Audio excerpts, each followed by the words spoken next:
Hey guys, welcome to Silicon Valley Girl. We are about to hop on a call with Garry Tan. He's a prominent investor from Silicon Valley. Back in the day, he sold his startup to Twitter, became a partner at Y Combinator. He interviewed language for Y Combinator back in 2015, and we did not get in. Then he started his own VC fund, Initialized Capital, and today we're going to talk about what's going on in Silicon Valley with all the pandemic thing. What's the future of startups in Silicon Valley? Would it stay the same ecosystem, or would people just go elsewhere because they can be anywhere in the world and Silicon Valley is so overpriced? So if you're interested in hearing what a great investor has to say, if you're interested in hearing real Silicon Valley stories, continue watching this video. Hi, Garry. Hello. Where are you? Are you in LA or No, did you guys moved away? I'm in Russia right now. We wanted to move out of San Francisco because we had a baby and we were in one of the high rises, and we realized that with all the virus and a lot of people, and you kind of have to share the elevator all the time, and we're like, we really want to get out, and we started traveling. Have you ever thought of leaving SF or? Oh, I grew up in the Bay Area, so the Bay Area is a big part of my story into tech. So I grew up in Fremont, and I don't think this is home for me. But it's funny because that makes me a townie in tech, which is rare. Like most people in tech are not from the Bay Area. Exactly. What was your purpose of starting a channel? Like, what's the goal behind it? I know, like tech, trying all the equipment that you have. That's my my personal selfish thing. But no, I actually met Casey Neistat, and really? Wow. that was in such LA? a powerful. No, he came by the Initialized offices, and we were talking about some things, and nothing I can disclose. But obviously, it's interesting to think about. Casey Neistat started vlogging because of his startup. If you remember Beam, it was a social network. Yeah. The one he sold to. Hold it up to your heart. CNBC? Yeah, CNN. Oh, CNN. CNN bought it. Mm-hmm. Yeah. Mm-hmm. So, he is actually both a filmmaker and a great creator, but also a tech founder, actually, which is often forgotten. What really got me was actually seeing our interns. They were 18 or 20 at the time, and to see that they walked up and it was like talking to an old friend. That was sort of a real interesting realization moment for me, because I do deeply believe that what computers are basically doing is like reweaving all of us into a global brain. Yuri Milner actually taught me that when he came to speak at Y Combinator, and he was talking about why he invested in Facebook, and it was exactly that, right? That the world is changing in really fundamental ways thanks to the technology that's bringing us together here. There's something very powerful about doing daily vlog, or daily just, to spend even every week, like people spend 5 or 10 minutes with me on whatever I think hopefully is helpful to them. And I respect what you're doing here, because that's actually a great thing to do. That's what a creator does. It's actually the same thing as a founder, which is like, what do other people want? You have a connection, and it's a very one-sided connection on the one hand, but that's why I opened up my Instagram DMs, for instance. Like I want to actually have much deeper connection to what's going on out there in the world. And that's more important now than ever, given COVID. I mean, we're all so disconnected. That's why I started YouTube. It's about going direct. Like, why do you have to go intermediated through, TechCrunch is awesome, but I have to go through a TechCrunch reporter to try to see if they find the companies that I find interesting. But instead, if I can build my own audience, I can actually just put things that I think are interesting in front of the people who want to see things that I think are interesting. And that's so direct, and it's never really happened before. So I think that's powerful. Yeah, so hoping you're going to you're very close to 10K. And then almost 10K. Yeah, once you hit 10K, it's just going to be exponential. But this is what That's happened exciting. to me. The first 10K are really hard because you're trying to figure out your voice. You're like, what should I vlog about? And then you kind of determine which topics perform better, and you double down on them, and it grows. So that's fingers fun. crossed. Yeah. Yes. Yeah, I also wanted to talk about investing. So you're investing in startups. Like, how can somebody become an LP in a VC company like yours? Do you vet LPs? Because, I mean, a lot of people are getting into investing these days. A lot of people are buying stocks, index funds. But you are in this higher, in terms of hierarchy, in terms of investing, you're investing in companies. How does one get there? How to start a VC firm, or how do you get to invest in VC firms? Yeah, how do you get to invest as an LP, I guess? Oh, as an LP. I mean, that's the funny thing. The world is so big there's so much money in the world, and venture capital, I recommend a really kind of an older documentary called Something Ventured. And so it actually talks about the very early history of it. And in some ways, venture capital is still basically structured the same way. And so those were very tightly held small partnerships. And then only the world's sort of best limited partners, as in like endowments, foundations, institutions, sovereign wealth funds, tend to get access to the venture capital names that you may that are sort of the famous ones. So we're sort of just one of the newest ones to get fully institutional in that way. So, Initialized, my venture capital firm didn't exist 8 years ago, but we along the way learned how to. But, when we first raised our first fund in 2012, it was half non-institutional. It was half institutional and half not institutional. That's the way people can invest. I mean, I think what Naval Ravikant and AngelList is doing now with rolling funds, that's a really interesting way to get involved in put your own personal money into venture capital and get access to people who are great builders who will eventually go on to create maybe the next Sequoia or Lightspeed or hopefully Initialized if we can give the distributions, and we will join the pantheon too.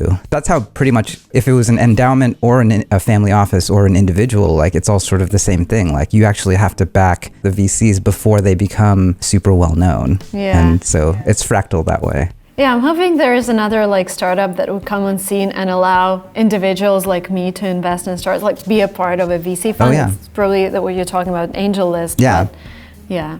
That would be pretty cool. There's there's WeFunder, there's there are lots of ways to get involved. And then on the flip side, like if people want to know how to just start investing, like there are those platforms that help people also raise money and become VCs. And yeah, I think a lot of people can angel invest, and they should take a portfolio approach, right? I was talking to my investor friend also in Silicon Valley, and he said, with a lot of funds, when you invest as an LP, that's mostly like a lifestyle thing. You don't really look at returns for some years. Is that true, or how does that work? The main thing about venture is that it's a 10-year lifespan. So it takes forever to get money out of a company, out of a venture capital firm, but also a company. And so that's why every startup is actually a 10-year overnight success. Do you invest in stocks as well, or you're just focused on startups?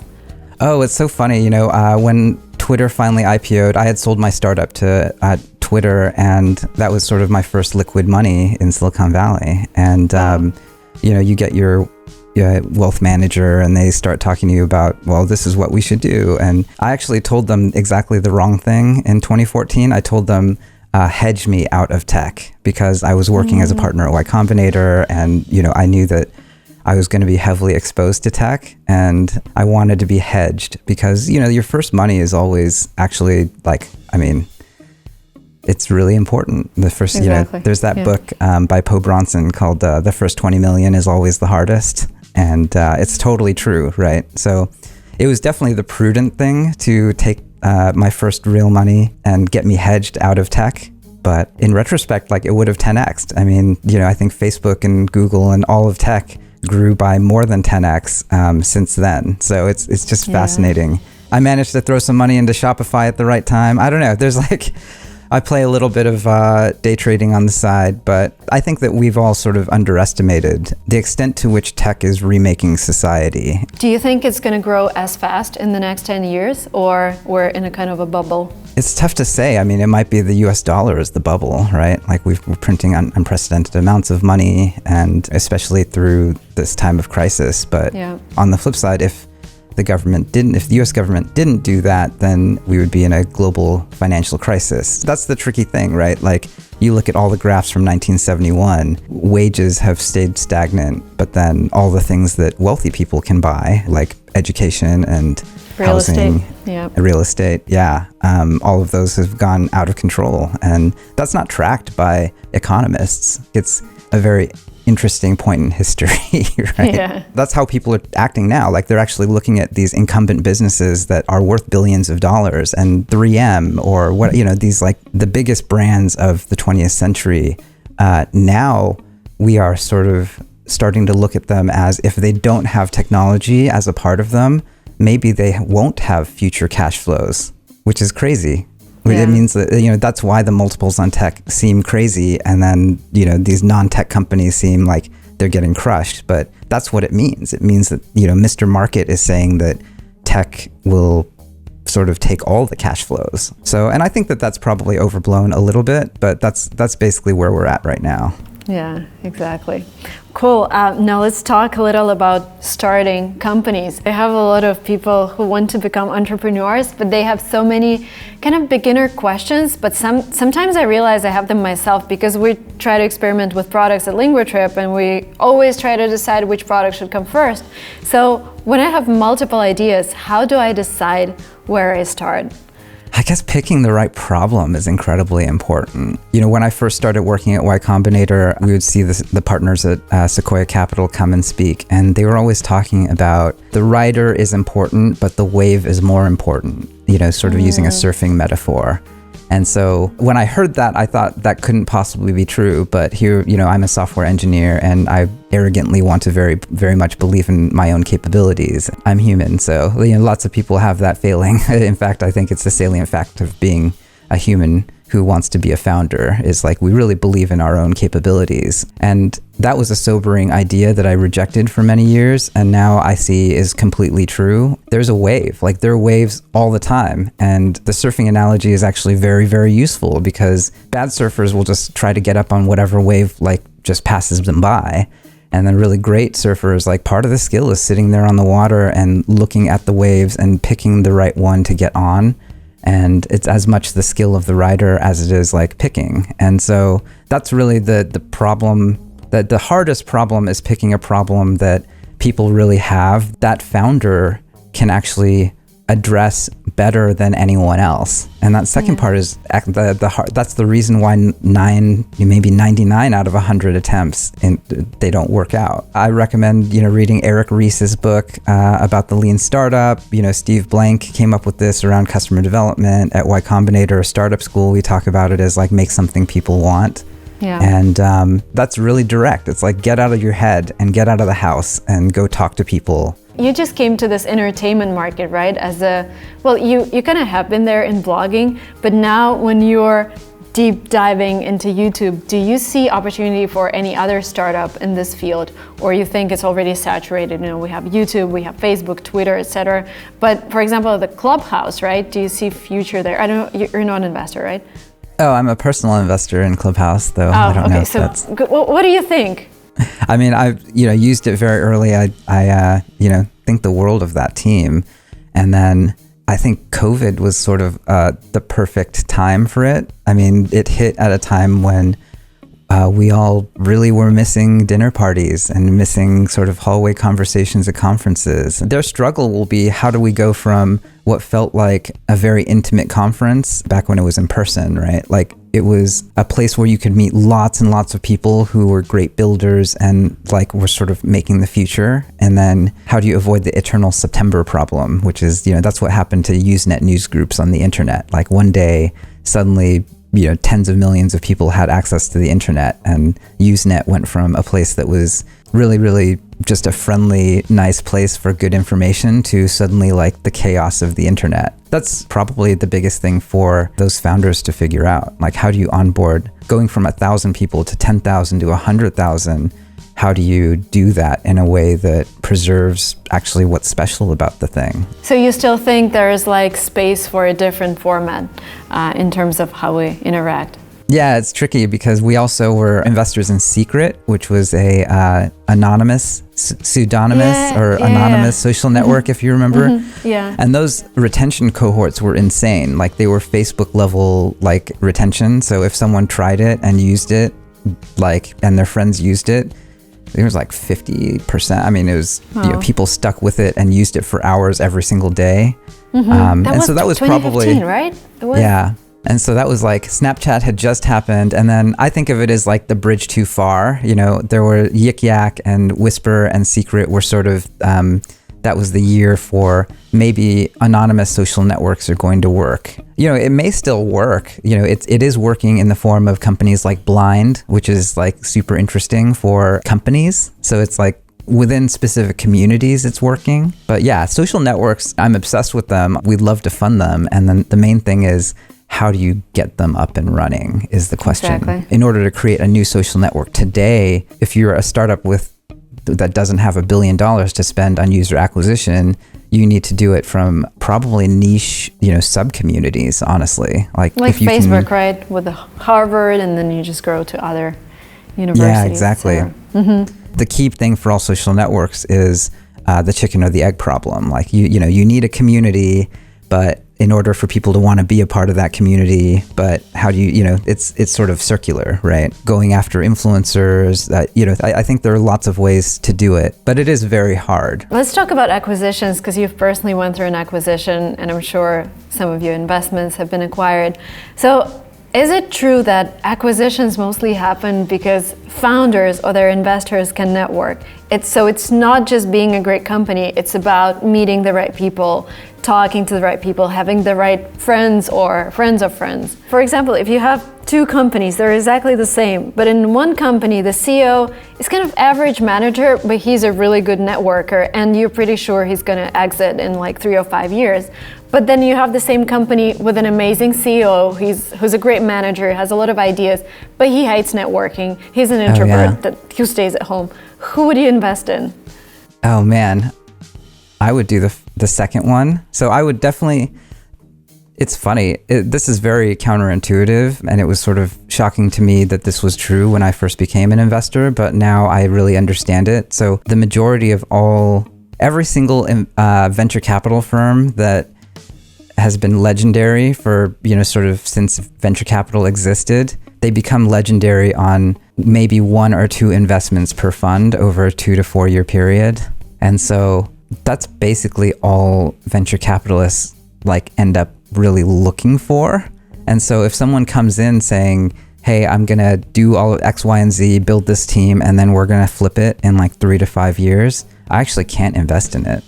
Every single investment we do, we have to believe that that's the founder that wants to bring it all the way to IPO. And then on the flip side, having been founders ourselves, when you don't make it, then you try to get a good acqui-hire or acquisition for your company, right? At that point, it's just pulling strings, right? It's who do you know, and so what when can you we get decided done? to sell, you just started networking, or did it happen organically to your company? I think for Posterous, it was actually Chris Sacca made it happen. So he was an early investor in Twitter, and it was a good way for him and frankly a lot of his other investor friends who had invested in Posterous to get more Twitter shares. It actually worked out very well because the engineers on our team turned into great dev leads and dev managers at Twitter for a good number of years. And so that's an example of, that's why you would want to acqui-hire. Twitter for years, I think, was a little bit behind in terms of engineer hiring and designers and being able to keep up with scale. If you remember that there was an era of the fail whale. And I think that was really, really smart of them to actually get out of that hole by hiring, by acqui-hiring and, leveling up their talent through the startup ecosystem. And the funny thing is, I actually don't see people doing it very much anymore. Yeah, it's the tech giants really don't even they don't really invest into it anymore because they sort of don't have to. They're paying their software engineers $500,000 plus stock, right? I mean, total comp on people is for really good builders, it's, just go and apply and get a job, right? But yeah, it's interesting when you read it online, you think that everything happens as magic, but when you're in this, you realize there's a lot of work in terms of networking, not only having a great company, but also having a great network to sell.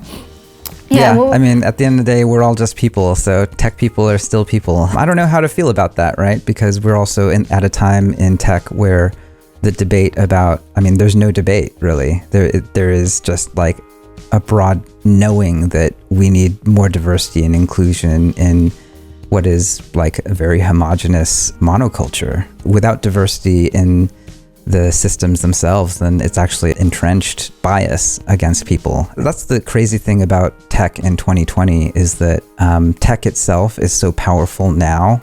This wasn't true 10, 15 years ago. It was, now so much of our lives is basically mediated by tech. And the reason why people hate tech giants is that it's really become the public sphere, right? But the public sphere is generally governed by government. That's the weird thing that's happened in 2020, that getting tech support from Google, if you got your Gmail account banned or, something crazy, it's worse than it's like a death sentence. I think the default for tech giants is that they are actually authoritarian. And so that's really, really tough. That's why you really need a YouTube manager. I think once you surpass 100,000, they're going to reach out, but YouTube manager is so useful, because I had trouble when my channel was kind of down and I reached out and they helped. We're doing everything online these days. Do you think it would be easier for founders who are in Russia, in India, anywhere in the world to raise money in Silicon Valley just by being online? Or do you... Yes. Oh, yeah, because I've so talked much to easier some now investors because of Zoom.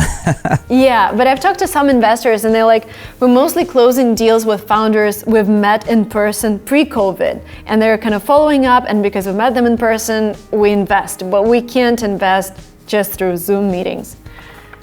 So you think it's the I think opposite? it depends on the dollar amount, right?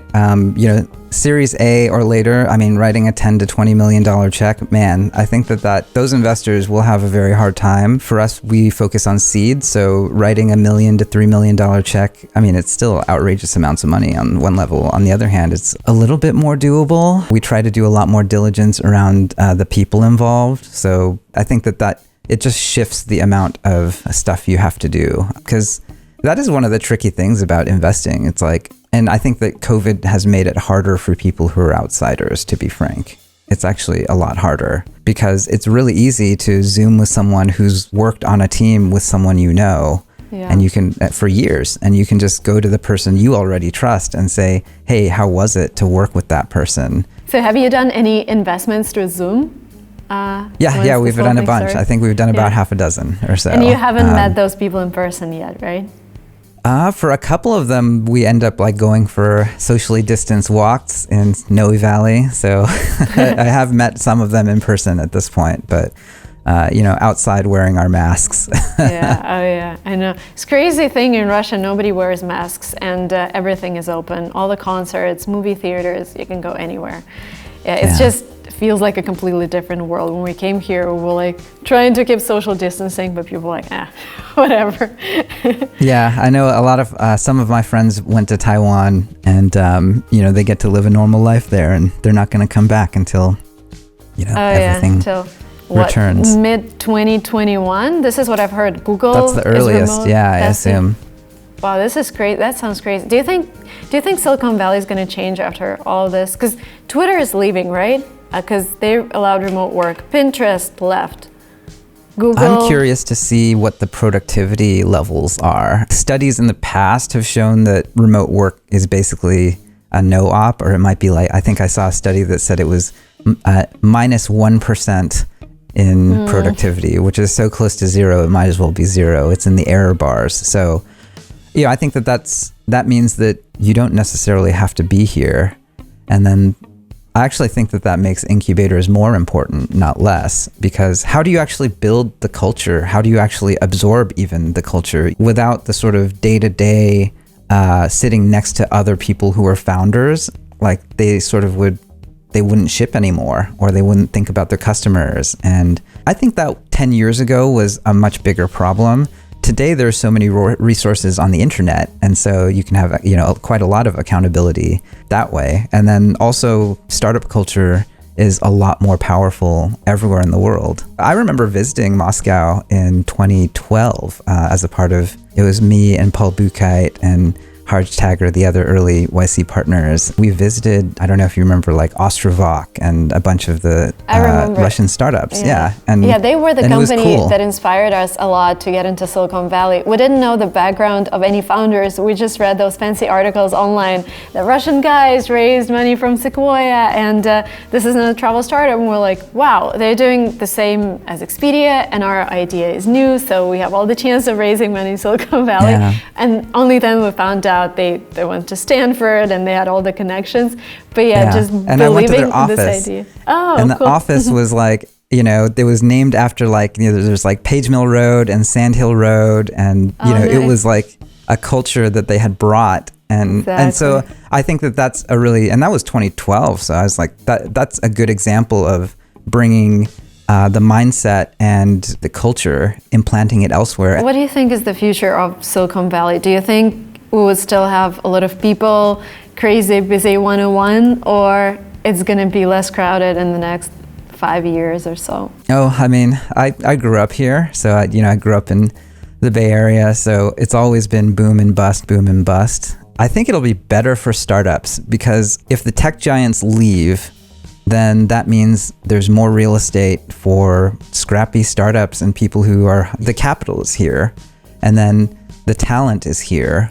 So I actually think that bodes well. Like, I want the tech giants to leave. Yeah, I can totally see why people are leaving, but I can totally see why they're staying. And I think we're staying in the Bay Area, but yeah, not in San Francisco with a kid, but yeah, and I get your local policies issue as well. Yeah, it's nuts. Yeah, plus we're a little bit committed to San Francisco now. Yeah. Yeah. Once Cool. your kids are in school in San Francisco, you're committed. So. Oh yeah. Cool. Thank you so much, Garry. That was great. I went off my plan. I only asked like Oh, two gosh. questions. It was I mean, I'm so happy great. to do it again. I mean, if it's helpful No, or anything. I think no. this is more interesting. This is like live, and this is something that I planned. But yeah, I like this one more. I like this version more. Awesome. Yeah. No, yeah, thank you for just hanging out. Yeah, I'm hoping that when everything is over, we'll be able to meet in person. Yeah, That would be great. Cool. Yeah, I'm looking forward to meeting you in person. And yeah, thank you so much for being on my show. Yeah, congrats on the little one. Yeah, thank you. Yeah, super life-changing. Oh my God. I know. Yeah, she's growing up so fast, though. Well, thank you thanks so again much for having me. Yeah, thank you. Have a great day. Thanks. Bye-bye.